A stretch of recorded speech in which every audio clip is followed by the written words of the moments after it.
الله الرحمن الرحيم ما يلفظ من قول إلا لديه رقيب عتيد صدق اللہ العظیم۔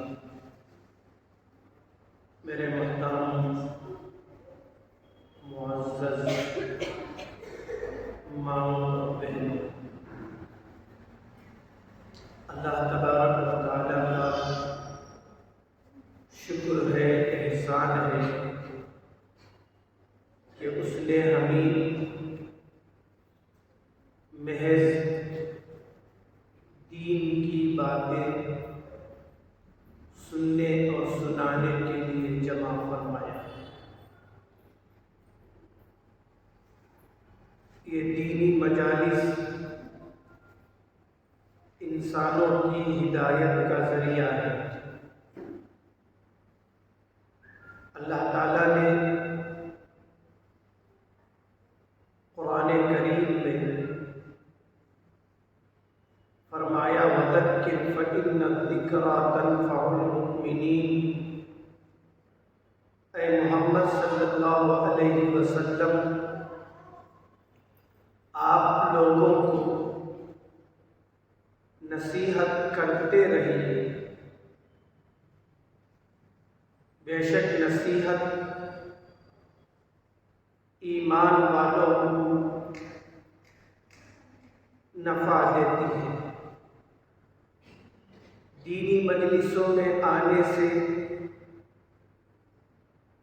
انسان دین کو صحیح طور پر سمجھنے لگتا ہے، اور جب دین سمجھ میں آ جائے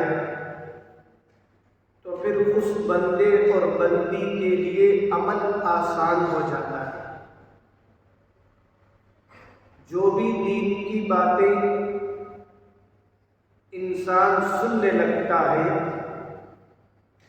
اللہ تعالیٰ اس کے لیے عمل کے راستے آسان فرما دیتے ہیں۔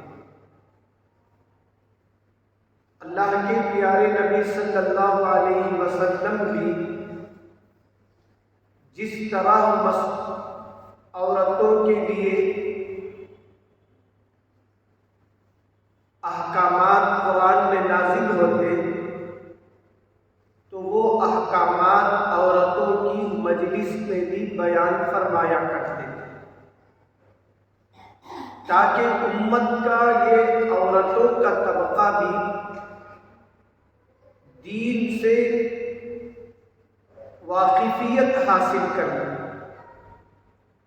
جب عورت دین کو سمجھ لیتی ہے تو پھر گھر کے اندر دین کا پیدا ہو جانا،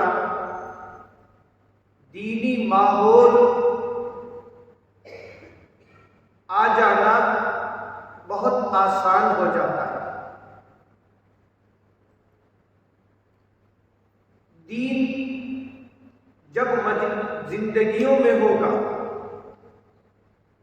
فرماتے ہیں انسان کو دنیا کی مزے حاصل ہوگی۔ آج جو ہمیں زندگی کڑوی لگتی ہے، یہ وجہ یہ ہے کہ ہماری زندگیوں کے اندر دین نہیں رہا۔ جب دین زندگیوں میں آ جائے گا، اعمال میں زندہ ہو جائے گا، پھر انسان ہر چھوٹی بڑی بات اللہ سے مانگنے والا بن جائے گا۔ اللہ کے نبی صلی اللہ علیہ وسلم فرماتے ہیں تم چھوٹی سی چھوٹی ضرورت بھی اللہ کے سامنے مانگا کرو، یہاں تک کہ تمہاری جوتی کا تسبہ ٹوٹ جائے تو یہ بھی اللہ سے مانگا کرو، کیونکہ ہر چھوٹی بڑی ضرورت کو پورا کرنے والے اللہ جل جلالہ ہے۔ یہ یقین کب پیدا ہوگا؟ جب ہم دینی مجالس میں آنے کا اہتمام کرتے رہیں گے، پھر اللہ کا وہ کامل یقین ہماری زندگیوں کے اندر آتا چلے جائے گا۔ پھر ہم اللہ سے ڈرنے والے بنیں گے، اور جب اللہ کا ڈر دل میں آ جائے گا تو پھر گناہوں کا چھوڑنا آسان سے آسان ہو جائے گا۔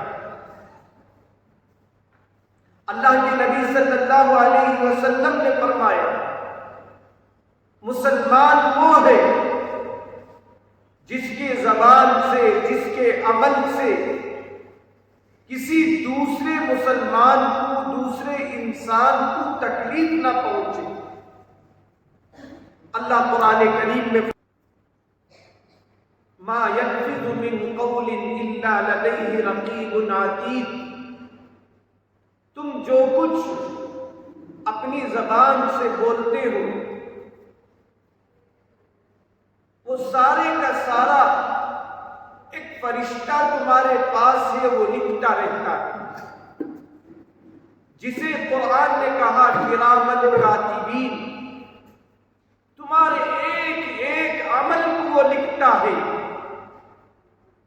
چاہے تم وہ عمل دن کے اجالے میں کرو، چاہے وہ عمل تم رات کے اندھیرے میں کرو، وہ فرشتہ تمہارے ساتھ لگا رہتا ہے۔ کوئی لمحہ تم سے جدا نہیں ہوتا، ہر لمحہ تمہارا عمل اس کے دفتر میں لکھا جاتا ہے۔ کل مرنے کے بعد یہ تمہارا اعمال نامہ اللہ کے سامنے پیش کیا جائے گا، اور اعمال نامے میں اگر نیکیاں بھری پڑی ہوں گی تو اللہ پاک اس نیکیوں کو برکت سے نجات عطا فرمائے گا۔ اگر ہم نے گناہ ہی گناہ کیے تو پھر اللہ پاک ہمارے لیے جہنم کے فیصلے بھی کر سکتے ہیں۔ کوئی لمحہ یہ مت سوچو کہ وہ فرشتہ تم سے جدا ہے، فرشتہ برابر ہمارے عمل کو دیکھتا ہے، لکھتے رہتا ہے۔ اللہ کہتے ہیں کرامن، وہ فرشتہ عزت والا فرشتہ ہے۔ اس کا مطلب یہ ہے وہ زیادتی نہیں کرتا ہے، جتنا تم کرتے ہو وہ اتنا ہی لکھتا ہے۔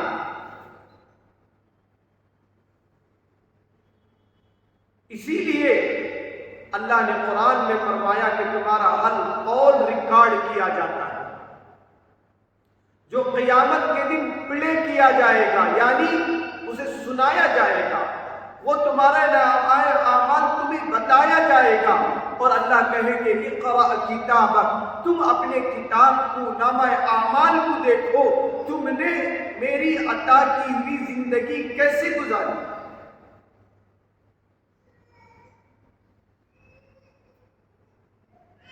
فرماتے ہیں زبان کے استعمال میں کافی احتیاط کرنا چاہیے۔ ہم نمازیں پڑھنے کو دین سمجھتے ہیں، واقعی یہ بھی دین ہے، دین کا ایک حصہ ہے، دین کا ایک عمل ہے۔ روزہ دین کا ایک حصہ ہے، ایک عمل ہے۔ صرف نماز اور روزے کا نام ہی دین نہیں ہے، بلکہ انسان کے 24 گھنٹے دین کے اعمال اس کے ساتھ لگے ہیں۔ اگر تم لوگوں کے درمیان رہتے ہو تو فرمایا یہاں بھی دین ہے، لوگوں سے بات کرو تو اخلاق کے ساتھ بات کرو، ادب کے ساتھ بات کرو، کسی انسان کی بے ادبی نہ کرو، یہ اللہ کو ناپسند ہے۔ کسی انسان کو برائی سے نہ پکارو، یہ اللہ کو ناپسند ہے۔ سارے انسان چاہے وہ مرد ہو چاہے عورتیں ہو اللہ کی پیدا کی ہوئی ہے، اللہ کی بنائی ہوئی ہے۔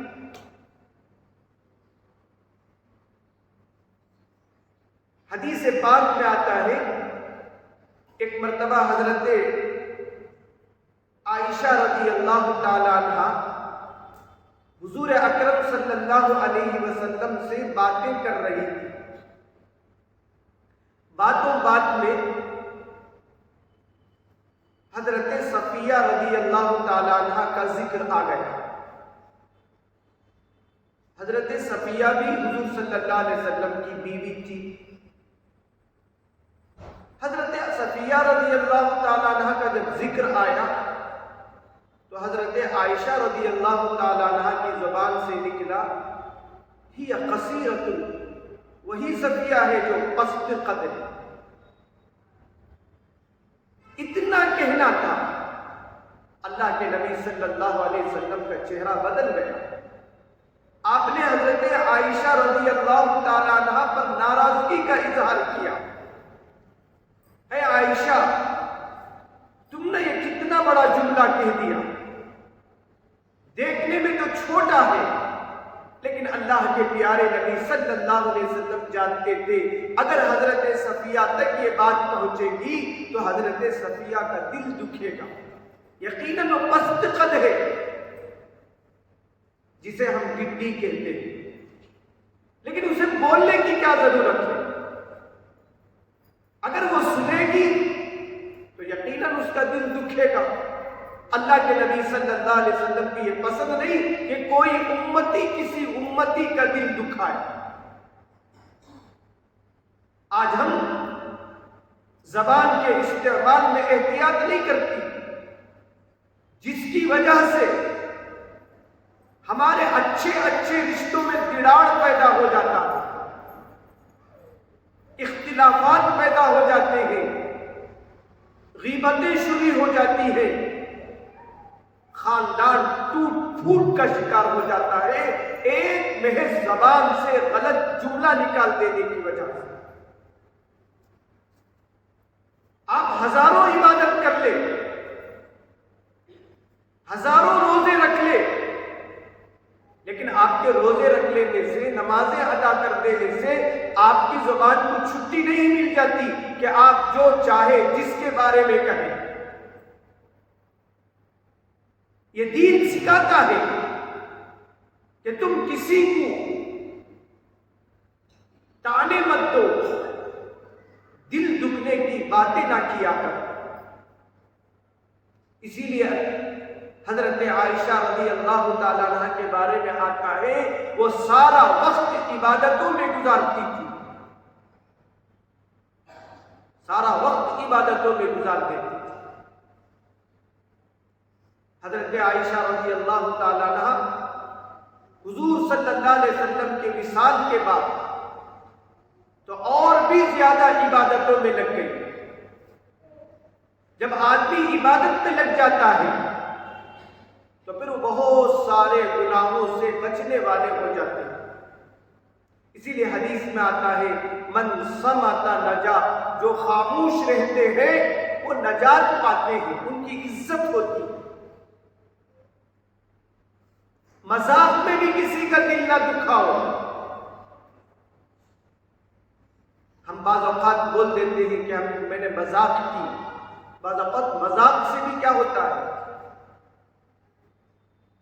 لڑائیاں بڑھ جاتی ہیں۔ حضرت عمر رضی اللہ عنہ کے بارے میں آتا ہے وہ فرمایا کرتے تھے ہر چیز کی ایک بیج ہوتی ہے اور مذاق جو ہے یہ دشمنی کی بیج ہے۔ کبھی کبھی نوبت دشمنی تک آ جاتی ہے، دوسرے کا چہرہ دیکھنا گوارا نہیں کرتی۔ ام المؤمنین حضرت عائشہ رضی اللہ تعالیٰ عنہ کے بارے میں آتا ہے وہ اکثر عبادتوں میں اپنا وقت گزارتی تھی۔ اللہ کے نبی صلی اللہ علیہ وسلم نے انہی عورتوں کے بارے میں فرمایا کہ یہ وہ عورتیں ہیں جن کو دنیا میں جنت کی بشارت سنائی۔ کیوں؟ ان کی زندگیاں ہی ایسی تھی وہ کسی کو برا نہیں کہتی تھی، کسی کو تانے نہیں دیتے تھے، سارا وقت عبادتوں میں گزارتے تھے، اچھے کاموں میں گزارتے تھے، خدمت میں گزارتے تھے۔ حضرت عائشہ رضی اللہ تعالیٰ عنہ چاشت کی نماز بھی اہتمام سے پڑھتی تھی۔ آج اللہ ہماری عورتوں کو بہت وقت دیا ہے، آج تو اللہ نے ساری سہولتوں کی چیزیں پیدا کر دی۔ ایک زمانہ تھا عورتوں کو کھانا بنانا بھی بڑا مسئلہ تھا، لکڑیوں کو کترنا پڑتا تھا، پھر اس کے چھوٹے چھوٹے ٹکڑے کرنے پڑتے تھے، پھر چولہے کو ترتیب دینا ہوتا تھا، اگر لکڑی گیلی ہو تو اسے دھوپ میں سکھانا پڑتا تھا، اگر لکڑی موٹے ہو تو اسے باریک کرنا پڑتا تھا، پھر چولہے میں اسے جلانا، اگر نہ جلے تو پھر اس پر کروسین ڈالنا اور اسے پھونکنا، آگ نہ لگے۔ کتنا مشقت والا کام تھا، صرف چولہا جلانا، اس کے بعد کھانا بنانا، کھانے کے بعد برتنوں کو دھونا ایک مستقل تکلیف والا مسئلہ تھا۔ لکڑیوں کی وجہ سے برتن کالک والے ہو جاتے تھے، لیکن آج اللہ نے ہمارے لیے سہولتیں پیدا کر دی۔ آج ماشاءاللہ ایسی جدید چیزیں آ چکی ہیں کہ کھانا بنانا وغیرہ مشکل نہیں ہے۔ کھانا بناتے بناتے ہم اللہ کو راضی کرنے والے اعمال کر سکتے ہیں۔ مثال کے طور پر آپ نے چولہا جلایا، کھانا اسٹوو پہ رکھ دیا، آپ کو معلوم ہے کھانا اگر جلد پکنا ہے تو اس کی آنچ الگ ہوتی ہے، اگر کھانا دیری سے پکنا ہے تو اس کی آنچ الگ ہوتی ہے، آپ سم میں رکھ دیتی ہے، آپ کو معلوم ہے اس طرح رکھنے سے کھانا اتنی دیر میں پکے گا، تو اتنی دیر تک آپ اللہ کو راضی کرنے والے اعمال کر سکتے ہیں۔ مثال کے طور پر جب دن میں مرد کام کو چلے جاتے ہیں، بچے اسکول چلے جاتے ہیں، گھر میں صرف ہم رہتے ہیں، یہ وقت بڑا سنہرا وقت ہوتا ہے کچھ نیکیوں کے کرنے کا۔ مثال کے طور پر چاش کا وقت ہم ساری عورتوں کو ملتا ہے، ہم نہیں جانتے چاش کی نماز کیا ہے، جس کی وجہ سے امت کا ایک بڑا طبقہ چاش کی نماز کی نیکیوں سے محروم ہو جاتا ہے۔ اور اللہ کو راضی کرنے کے لیے سب سے بہترین عبادت یہ نماز ہے۔ نماز سے اللہ بڑے راضی ہوتے ہیں، بڑے خوش ہوتے ہیں، یہاں تک کہ اللہ کو یہ سجدہ اتنا پسند ہے، اللہ قیامت کے دن اپنے محبوب بندوں سے فرمائیں گے تم سجدہ کرو۔ اللہ قرآن میں کہتا ہے وَقَدْ كَانُوا يُدْعَوْنَ إِلَى السُّجُودِ، اللہ تعالیٰ قیامت کے دن لوگوں کو سجدے کی طرف بلائیں گے کہ تم سجدہ کرو ایک مرتبہ۔ وہی لوگ قیامت کے دن سجدہ کریں گے جو دنیا میں نمازوں کا اہتمام کرتے تھے، جو دنیا میں نمازیں نہیں پڑھتے تھے۔ اللہ کہتا ہے فَلَا يَسْتَطِيعُونَ، وہ سجدہ نہیں کر سکتے، ان کی کمر تختے کی بنا دی جائے۔ کتنی بڑی سزا ہے جب پوری امت اللہ کے سامنے سجدہ کرے گی، صرف بے نمازیوں کو وہ طبقہ ہوگا جو قیامت کے دن سجدے سے محروم کر دیا جائے گا۔ اور چاش کی نماز بڑی فضیلت والی نماز ہے۔ ایک زمانہ تھا جب مرد کام کو چلے جاتے تھے، شوہر کام کو چلے جاتا تھا، بیٹا کام کو چلے جاتا تھا، بھائی کام کو چلے جاتا تھا، تو ہماری عورتیں چاش کی نماز پڑھ کر ان کے لیے دعائیں مانگتی تھی، اے اللہ میرے شوہر کمانے کے لیے گئے ہیں، میرا بھائی کمانے کے لیے گیا ہے، میرا بیٹا کمانے کے لیے گیا ہے، اے اللہ اسے حلال رزق عطا فرما، برکت والا رزق عطا فرما۔ ہماری عورتیں دعائیں مانگتی تھی۔ ایک زمانہ چاشت کی نماز کا اہتمام کرتے ہوئے ہم نے عورتوں کو دیکھا ہے،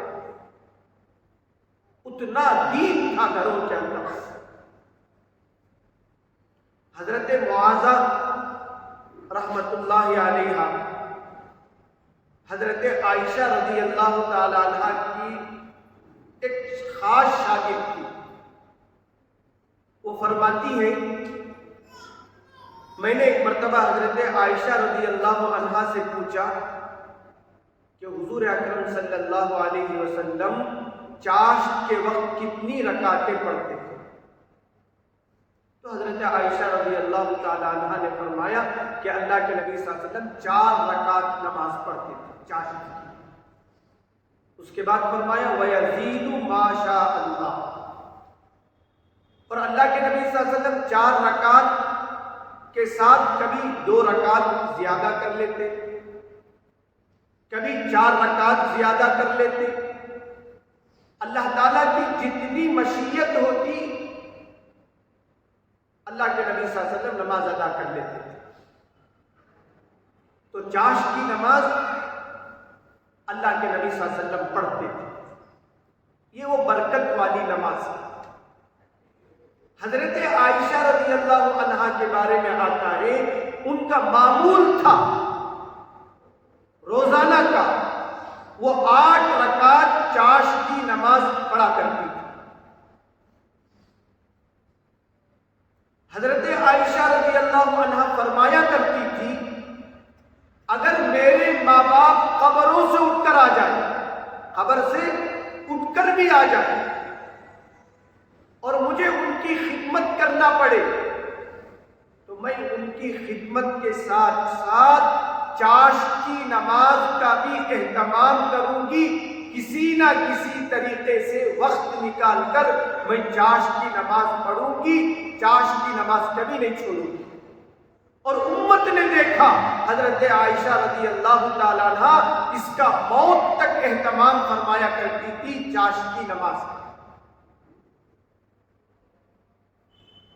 اللہ کے نبی صلی اللہ علیہ وسلم فرماتے ہیں، اگر کوئی 2 رکعت چاشت کی نماز کا روزانہ اہتمام کرے، اللہ تعالیٰ اس کے زندگی کے سارے گناہوں کو معاف فرما دیں گے، چاہے اس کے گناہ سمندر کے جھاگوں کے برابر ہی کیوں نہ ہو۔ اور ہم جانتے ہیں سمندر کتنا بڑا ہوتا ہے، جہاں تک نگاہ جاتی ہے سمندر ہی سمندر ہوتا ہے، اور یہ تو چوڑائی ہے، گہرائی تو اللہ ہی جانتا ہے کہ سمندر کتنا گہرا ہے۔ اور سمندر ہمیشہ حرکت میں رہتا ہے، اس کی موجیں آتی رہتی ہیں، اس میں جھاگ پیدا ہوتے رہتے ہیں۔ اللہ کے نبی صلی اللہ علیہ وسلم فرماتے ہیں اتنے جھاگ کے برابر بھی اگر کسی بندے نے گناہ کر لیا ہو، 2 رکعت چاشت کی نماز کی اہتمام کی برکت سے اللہ اس کے سارے گناہوں کو معاف فرما دے گا۔ حضرت ابو ذر رضی اللہ عنہ ایک صحابی ہیں، وہ فرماتے ہیں اللہ کے نبی صلی اللہ علیہ وسلم نے فرمایا، تم میں سے ہر شخص اپنے جسم کے جوڑوں کا صدقہ کیا کرے۔ اور انسان کے جسم میں اللہ نے 360 جوڑ رکھے ہیں، جوڑ کے معنی جوائنٹ، 360 جوائنٹ رکھے ہیں۔ اللہ کے نبی صلی اللہ علیہ وسلم فرماتے ہیں روزانہ آدمی کو چاہیے ان 360 جوڑوں کا صدقہ کرے، اور یہ جوڑ اللہ کی طرف سے ہر انسان کو بہت بڑی نعمت ہے، اس لیے کہ اگر یہ جوڑ نہ ہوتے تو انسان نہ کھڑا ہو سکتا ہے، نہ جھک سکتا ہے نہ بیٹھ سکتا ہے، بلکہ وہ ایک تختے کی طرح نیچے پڑے رہے گا اگر یہ جوڑ نہ ہو۔ فرمایا ان جوڑ کا روزانہ صدقہ کیا کریں، اور اللہ کے نبی صلی اللہ علیہ وسلم نے اس کے بعد فرمایا جوڑوں کا صدقہ کرنے کے لیے مالی صدقہ ہی ضروری نہیں ہے کہ صدقہ کو تو ہم نے کیا سمجھنا تھا مال دینا بولتے، نہیں، صدقہ اصل میں کہتے ہی نیکی کو۔ اور ظاہر بات ہے ہر آدمی مالی صدقہ اپنے جوڑوں کو نہیں دے سکتا۔ اللہ کے نبی صلی اللہ علیہ وسلم نے فرمایا صبح اٹھ کر ایک مرتبہ سبحان اللہ کہو، یہ بھی صدقہ ہے، الحمدللہ کہو، یہ بھی صدقہ ہے، اللہ اکبر کہو، یہ بھی صدقہ ہے، لا الہ الا اللہ کہو، یہ بھی صدقہ ہے، کسی کو اچھی بات بتا دو، یہ بھی صدقہ ہے، راستے میں کوئی تکلیف والی چیز پڑی ہے اسے ہٹا دو، یہ بھی صدقہ ہے، کوئی ہمیں برا کہتا ہے اس برے بات کو برداشت کر لو، یہ بھی صدقہ ہے۔ اللہ کے نبی صلی اللہ علیہ وسلم نے مختلف نیکیاں بتائی کہ ان نیکیوں کو کرنا بھی صدقہ ہے۔ اس کے بعد آپ صلی اللہ علیہ وسلم نے فرمایا اگر کوئی شخص 2 رکعت چاشت کی نماز پڑھ لے تو یہ 2 رکعتیں پورے جسم کے جوڑوں کا صدقہ کا شکریہ ہو سکتی ہے۔ یہ 2 رکعتیں اللہ کو اس قدر پسند ہے۔ اور حدیث پاک میں سے معلوم ہوتا ہے چاشت کی نمازیں 2 رکعت بھی پڑھ سکتے ہیں، 4 رکعت بھی پڑھ سکتے ہیں، 8 رکعت بھی پڑھ سکتے ہیں، زیادہ سے زیادہ 12 رکعتیں 12 رکعتیں بھی پڑھ سکتے ہیں۔ اللہ کے نبی صلی اللہ علیہ وسلم فرماتے ہیں اگر کوئی بندی یا بندہ چاشت کی 12 رکعت نمازیں ہمیشہ پڑھتا رہے، اللہ تعالیٰ اس بندے کو قیامت کے دن جنت میں ایک سونے کا محل عطا فرمائے، مٹی کا نہیں بلکہ فرمایا سونے کا ایک محل عطا فرمائے۔ اور جنت کا محل کتنا بڑا ہوگا وہاں جانے کے بعد ہی پتہ چلے گا۔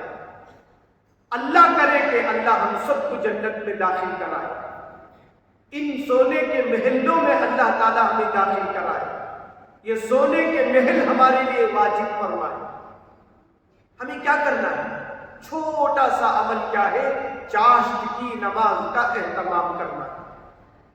اور فرماتے ہیں چاشت کی نماز پڑھنے سے اللہ رزق میں روزی میں برکت عطا فرماتے ہیں۔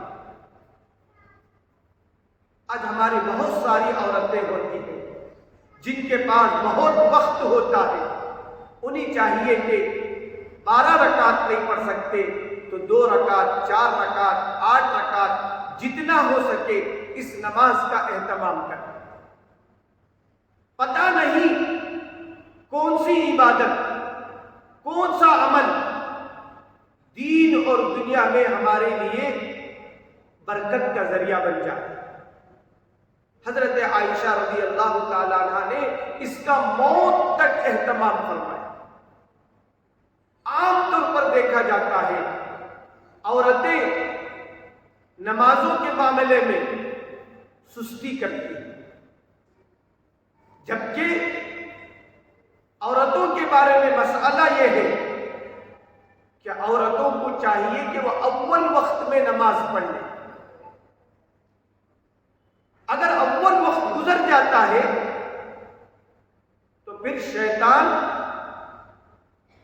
آسانی کے ساتھ ہمیں نماز سے دور کر دیتا ہے۔ اسی لیے فرماتے ہیں عورت کے لیے افضل عمل یہ ہے اول وقت میں کیا ہے وہ نماز ادا کرے، اور جب وقت ملے تو نوافل کا اہتمام کرے۔ نفل نمازوں کا اہتمام کریں۔ حضرت عائشہ رضی اللہ تعالیٰ عنہ کے عمل سے معلوم ہوتا ہے آپ کو نمازوں سے بڑی محبت تھی، نمازوں کا بڑا دھیان تھا، نمازوں کا بڑا خیال تھا۔ کیوں نہ ہو، اللہ کے نبی صلی اللہ علیہ وسلم فرمایا کرتے تھے قرۃ عینی فی الصلاۃ، میرے آنکھوں کی ٹھنڈک نماز ہے۔ اگر کوئی اللہ کے نبی صلی اللہ علیہ وسلم کو خوش کرنا چاہتے ہیں، آپ کے روح کو ٹھنڈک پہنچانا چاہتے ہیں، تو اپنے گھروں میں نماز کی عادت کو پیدا کریں۔ یہاں تک علماء لکھتے ہیں عورتوں کو چھٹی کے ایام میں بھی جب ان کی طبیعت خراب ہو جاتی ہے تو ایک دوسرا مصلی بچھا لے، نمازوں کا نہیں، ایک دوسرا موٹا سا کپڑا بچھا لے، اس میں بیٹھ کر وہ نمازوں کے وقت ذکر کرے، تاکہ بچے یہ خیال کرے میری ماں نماز پڑھ کر بیٹھی ہے یا نماز کے انتظار میں بیٹھی ہے۔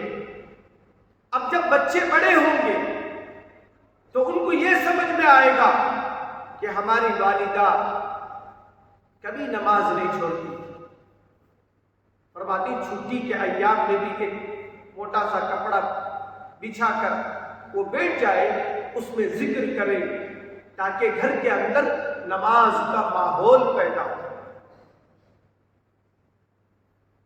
اور زبان اللہ کے ذکر میں زیادہ لگے رہے۔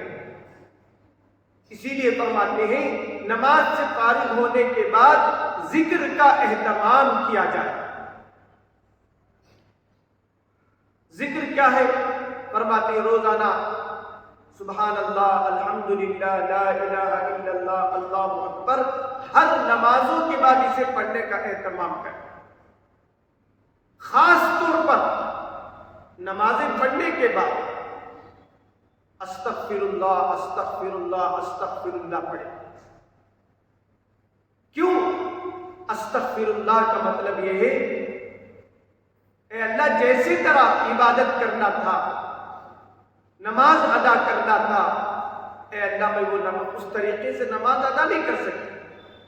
ممکن ہے میری نماز میں کوتاہی ہوئی ہو، غلطیاں ہوئی ہوں، اب ان غلطیوں کا کفارہ کیا ہے؟ فرماتے یہ استغفار ہے۔ استغفار یہ گناہوں کو ایسا دھو دیتا ہے جیسا سرف کپڑوں کو دھو دیتا ہے۔ اس لیے ہمیں چاہیے کہ گھر کے اندر چاشت کی نماز کا اہتمام کریں۔ چاشت کی نماز بڑی فضیلت والی، برکت والی نماز ہے۔ اس نماز کے بعد دعاؤں کا اہتمام کریں، اللہ تعالیٰ ان دعاؤں کو قبول فرماتے ہیں۔ تو اللہ تعالیٰ نے جو ہمیں موقع دیا ہے ان موقع میں قرآن کی جہاں تلاوت کریں گے، فرمائے نفل نمازوں کا بھی اہتمام کریں۔ نفل نماز کی پابندی اس لیے فرماتے ہیں جب نفل نماز کی عادت ہوتی ہے تو تہجد کا پڑھنا آسان ہو جاتا ہے، کیونکہ نفل پڑھتے پڑھتے کیا ہوتا، نمازوں کی محبت دلوں میں آ جاتی ہے۔ اللہ کے نبی صلی اللہ علیہ وسلم کا اور امت کے نیک لوگوں کا یہ معمول رہا ہے، وہ تہجد کی اہتمام کے ساتھ ایسے ہی پڑھتے تھے جیسے فرض نمازوں کا اہتمام کرتے تھے۔ اچھا، ہماری جو بچیاں کالج جا رہی ہیں، اسکول جا رہی ہیں، انہیں بھی چاہیے چھٹی کے دنوں میں چاشت کی نماز پڑھ لیا کریں، کیونکہ میری اور آپ کی ماں عائشہ رضی اللہ تعالیٰ عنہ کا اس پر اہتمام تھا۔ ہمارے نبی صلی اللہ علیہ وسلم پڑھتے تھے، کبھی کبھی فرصت کے موقع پر ان نمازوں کا اہتمام کر لیا کریں۔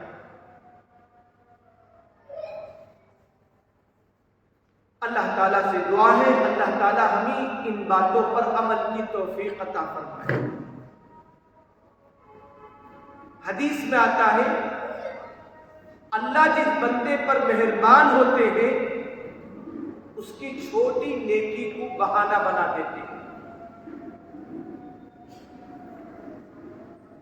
حدیث میں آتا قیامت کے دن ایک بندہ حاضر کیا جائے گا، اللہ فرشتوں سے فرمائیں گے کہ اس کے نامہ اعمال دیکھو کہ یہ کیا کیا اعمال کر کے آیا ہے۔ وہ فرشتے اس بندے کے نامہ اعمال دیکھیں گے تو اللہ کی بارگاہ میں کہیں گے کہ اللہ اس کا دفتر نیکیوں سے خالی ہے، نہ اس نے دنیا میں نماز کا اہتمام کیا، نہ روزوں کا اہتمام کیا، نہ قرآن کی تلاوت کی، نہ حج، نہ عمرہ کیا، نہ کیا، کچھ باتیں بتائیں گے کہ اس طرح اس کا عمل دفتر نیکیوں سے خالی ہے۔ اللہ پاک فرمائے پھر سے دیکھو، وہ فرشتے دیکھیں گے، کہیں گے اے اللہ ایک نیکی نظر آ رہی۔ اللہ کے نبی صلی اللہ علیہ وسلم فرماتے وہ نیکی کیا ہے؟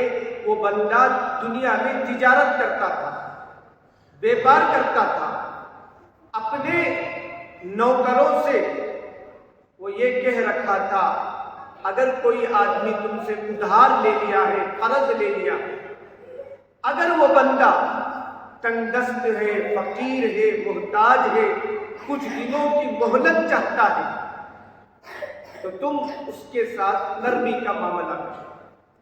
اگر وہ بالکل غریب ہے، دینے کی سکت اور طاقت نہیں رکھتا تو تم اس بندے کو معاف کر دو، تنگ نہ کرو۔ اللہ تعالیٰ اس ایک عمل کو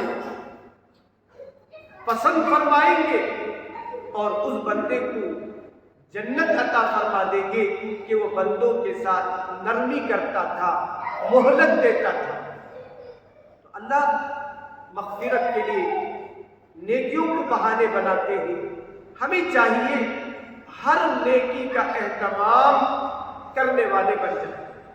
معلوم نہیں اللہ کو کس نیکی کے اندر اخلاص نظر آئے گا، اللہ اس نیکی کے ذریعے ہمیں جنت جیسی نعمت عطا فرمائیں گے، اپنا دیدار نصیب فرمائیں گے، حضور صلی اللہ علیہ وسلم کی شفاعت نصیب فرمائیں گے۔ اس لیے ہمیں ہر نیکی کا اہتمام کرتے رہنا چاہیے۔ اللہ عز و جل سننے کہنے سے زیادہ ہمیں نیک اعمال کی توفیق عطا فرمائے۔ کل جمعہ کا مبارک دن ہے، سورہ کہف اور سورہ دخان کی تلاوت کا اہتمام کریں اور کثرت سے نبی کریم صلی اللہ علیہ وسلم پر درود شریف پڑھیں اور دعاؤں کی قبولیت کا دن ہے، دعاؤں کا اہتمام کریں، خاص کر عصر کی نماز کے بعد اللہم صلی علی محمد النبی الامی وعلی آلہ وسلم تسلیما والا درود 80 مرتبہ پڑھے۔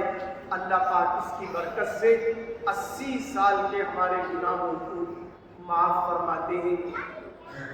امت کے بہت سی عورتیں ایسی ہیں جو دین سے ناواقف ہیں، ان کو دین پہنچانا ہمارے ذمے ایک فرض ہے۔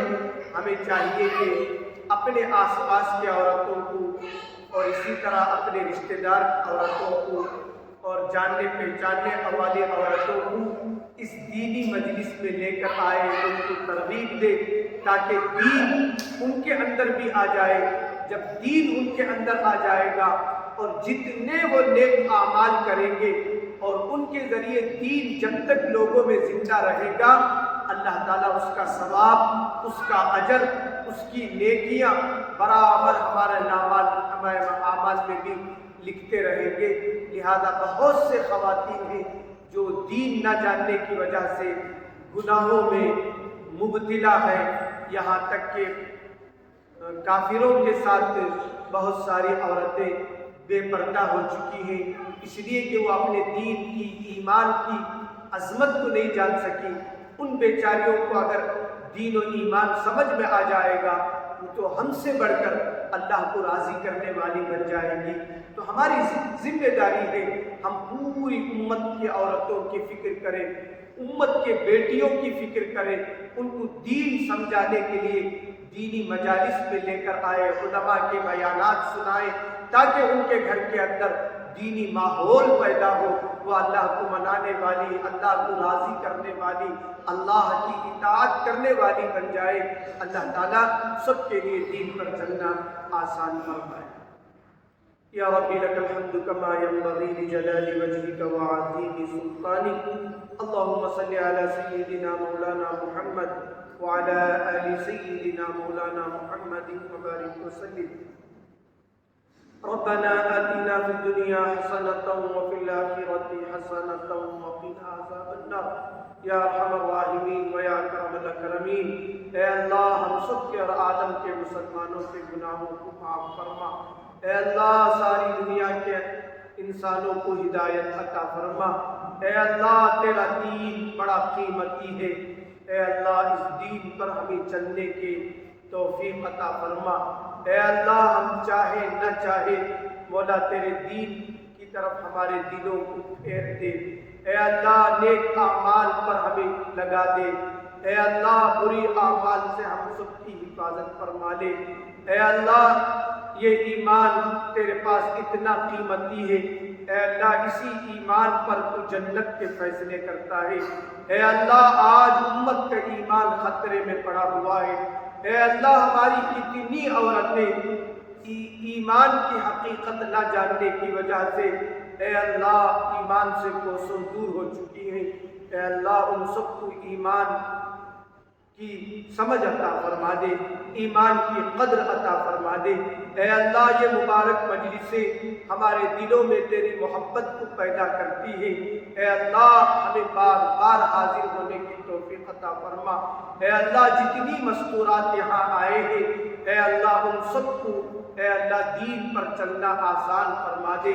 اے اللہ تو بے نیاز ہے، اے اللہ نہ تو ہمارے سجدوں کا محتاج ہے، اے اللہ نہ تو ہمارے ذکر کا محتاج ہے، نہ نمازوں کا محتاج ہے، نہ ہمارے صدقہ خیرات کا محتاج ہے۔ اے اللہ ہم محتاج ہیں، مولا یہ نیک اعمال ہم سے کرا دے۔ اے اللہ نیکی ہمارے گھر کے اندر زندہ فرما دے، ہمارے ہر گھر کے چھوٹے بڑوں کے اندر اے اللہ نیک جذبات کو ابھار دے، برے جذبات سے ہم سب کی حفاظت فرما دے۔ اے اللہ امت کی بیٹیاں اے اللہ آج بڑے بڑے گناہوں میں مبتلا ہو چکی ہے، اے اللہ ان کو اس گناہ سے توبے کی توفیق عطا فرما دے۔ اے اللہ سیدھے راستے پر آنے کی اے اللہ تو ہدایت عطا فرما دے۔ اے اللہ موت تک تو ہمیں دین پر چلا دے، موت تک دین پر چلنا ہمارے لیے آسان فرما دے۔ اے اللہ دنیا میں رہتے ہوئے ہزاروں فتنے ہیں جو ہمارے ایمان پر ڈاکہ ڈال رہے ہیں، اے اللہ ہم بچنا بھی چاہے تو مولا بچنا مشکل ہے۔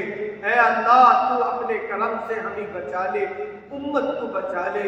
اے اللہ یہ دین بڑا قیمتی ہے، ایمان بڑی قیمتی دولت ہے، مولا یہ اس کی محبت ہمارے دلوں میں پیدا فرما دے۔ اے اللہ رگ رگ میں تیری محبت پیدا فرما دے، تیرے نبی کی محبت پیدا فرما دے۔ اے اللہ تیرے عطا پر راضی رہنے کی توفیق عطا فرما۔ اے اللہ جو تو نے عطا کیا مولا اس کا شکر ادا کرنے کی توفیق عطا فرما۔ اے اللہ آپ شکر سے ایسے راضی ہوتے ہیں، نعمتوں کو بڑھاتے ہیں، نعمتوں میں اضافہ فرماتے ہیں۔ اے اللہ ہماری نعمتوں میں اضافہ فرما، ہمیں نعمتیں ہی نعمتیں نصیب فرما، مصیبتوں سے ہماری حفاظت فرما۔ اے اللہ ہم ایمان کے اعتبار سے بھی کمزور ہیں، مولا جسم کے اعتبار سے بھی کمزور ہیں، مولا ہماری آزمائش نہ فرما۔ اے اللہ آزمائش کے قابل تیرے نیک بندے ہیں، مولا ان کا ایمان اتنا مضبوط تھا، اے اللہ ہم ٹمٹماتا ہوا ایمان رکھتے ہیں۔ اے اللہ ہمارے ساتھ آزمائش کا معاملہ نہ فرما، اے اللہ ہمارے ساتھ نعمتوں کا معاملہ فرما، سہولتوں کا معاملہ فرما، عافیتوں کا معاملہ فرما۔ اے اللہ ہمیں مصیبت میں اے اللہ آزمانے سے اے اللہ ہماری حفاظت فرما۔ اے اللہ نعمتوں کے فیصلے فرما، اے اللہ نعمتوں کے فیصلے فرما۔ اے اللہ ہمارے دل تیرے ہاتھ میں ہے، اے اللہ تو ہمارے دلوں کو دین کی طرف پھیر دے، اے اللہ ہمارے دلوں کو دین کی طرف پھیر دے۔ اے اللہ جو دین تو نے نازل کیا ہے اس دین کے جتنے احکامات ہیں مولا ان احکامات پر مکمل طور پر ہمیں زندگی گزارنے کی توفیق عطا فرما۔ اے اللہ تو نیک اعمال سے راضی ہوتا ہے، مولا نیک اعمال کی ہمیں توفیق عطا فرما دے، نمازوں کا اہتمام نصیب فرما دے، اے اللہ نوافل کا اہتمام نصیب فرما دے، اے اللہ ہمارے دلوں کو کینے سے پاک فرما دے، کسی کا دل دکھانے سے حفاظت فرما، کسی کی غیبت کرنے سے حفاظت فرما، کسی کی برائی کرنے سے حفاظت فرما۔ اے اللہ جیسے تو نے اوروں کو خوشیاں عطا کی ہے مولا وہ خوشیاں تو ہی دینے پر قادر ہے، ہمیں بھی وہ خوشیاں عطا فرما، وہ دولتیں ہمیں نصیب فرما جس سے ہمارے گھرانوں میں سخاوت زندہ ہو، صدقہ خیرات زندہ ہو، زکوٰۃ زندہ ہو، حج زندہ ہو، عمرے زندہ ہو، مولا ایسی دولتیں نصیب فرما۔ اے اللہ ہمیں عزت والا مکان نصیب فرما، اے اللہ خاص مکان نصیب فرما، مکانوں کا سکون عطا فرما، مکانوں کی عزت نصیب فرما۔ اے اللہ تیرے جتنے نیک بندے اے اللہ نیک کام کر رہے ہیں ان کے نیکیوں کو قبول فرما، اے اللہ ہمیں بھی نیکیوں کی توفیق عطا فرما۔ تیرے بہت سارے بندے بندیوں نے مختلف اے اللہ عنوان سے دعاؤں کی درخواست کی ہے، اے اللہ ان کے اے اللہ حاجتوں کو پورا فرما۔ اے اللہ امت کے بہت سارے نوجوان بیٹھے ہیں مولا جو نکاح کے اے اللہ متمنی ہے، اے اللہ ان کے لیے نیک جوڑوں کا انتظام فرما، اے اللہ نکاحوں کو آسان فرما، تیرے ناراضگی والے اعمال کرنے سے حفاظت فرما۔ اے اللہ ہمارے گھروں میں جتنے لوگ کما رہے ہیں ان کو حلال روزی عطا فرما، برکت والی روزی عطا فرما، عافیت والی روزی عطا فرما، اس سے اے اللہ نہ صرف ہماری ضرورتوں کو پورا فرما، امت کے لوگوں کی ضرورتوں کو پورا کرنے کی اللہ بقدر برکتیں عطا فرما۔ اے اللہ اس دعا کو محض اپنے لطف و کرم سے حضور سرکار دو عالم صلی اللہ علیہ وسلم کے صدقے میں قبول فرما۔ وصلی اللہ تعالی علی خیر خلقہ محمد وآلہ واصحابہ اجمعین برحمتک یا ارحم الراحمین والحمد للہ رب العالمین۔